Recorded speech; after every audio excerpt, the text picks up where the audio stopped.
I had never seen her so smug, so self-satisfied. The way she leaned back on the couch, swirling her wine glass like she was in a movie, all confidence and charm.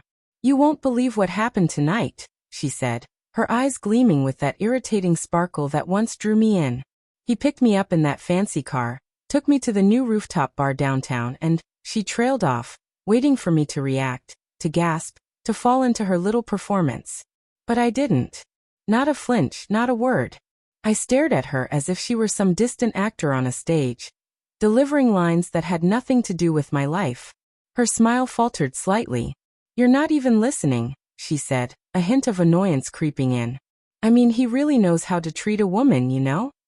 She leaned closer, lowering her voice, hoping to coax jealousy, maybe even a crack of anger from me. I could feel her anticipation, like a predator savoring her catch. But I stayed silent. She laughed, sharp and confident. "I told him about us, of course. About how I had to put up with boring nights at home while he took me out, spoiled me. Can you imagine?" She looked straight at me, expecting some reaction, expecting me to crumble or snap. But I didn't. I let the seconds stretch. The silence in the room was thick, almost heavy. She shifted uncomfortably, her smirk starting to wobble. "What's wrong with you? Aren't you going to say something?" Her voice had lost some of its usual superiority, a flicker of doubt creeping in. I sipped my drink slowly, savoring the irony, the tension. Finally, I looked up at her, my eyes calm, almost cold. "I see," I said softly. Not loud, not dramatic. Just a quiet acknowledgement. She blinked, confused, as if my voice carried some hidden weight she hadn't anticipated. "You had a date?" "Yes," she said, too quickly, too proudly. "And it was amazing. You wouldn't believe." She stopped mid-sentence when she realized I wasn't impressed. I didn't gasp, didn't raise my voice, didn't even look angry. I just sat there, watching her try to maneuver through my silence like a dancer on a stage that wasn't ready for her performance.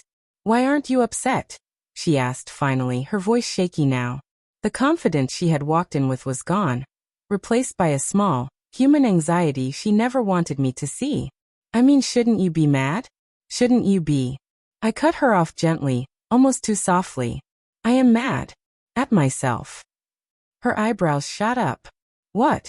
"Yes," I said, leaning forward slightly. "At myself for ever letting you think this kind of thing could impress me. That your smug little games could control me. I was foolish to give you the power to hurt me with your actions, with your stories. That's my mistake, not yours." Her smirk faded completely. She opened her mouth, closed it, opened it again, as if trying to find words that could reclaim her superiority. But I just kept my gaze steady, calm, unyielding. You think you're better than me?" she asked finally, the defensive edge in her voice betraying her fear. "I think I'm free," I said simply. "Free from being manipulated. Free from caring what you do or who you spend your nights with. Free from letting your choices dictate my emotions." Her face paled. That slow sinking realization, the one where she understood she no longer had the control she thought she did, hit her hard.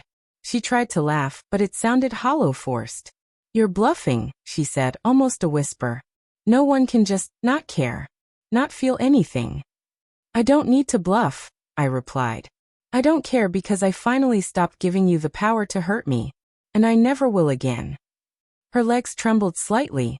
She tried to recover her composure, sitting up straighter, her voice now sharper, defensive again. "So what?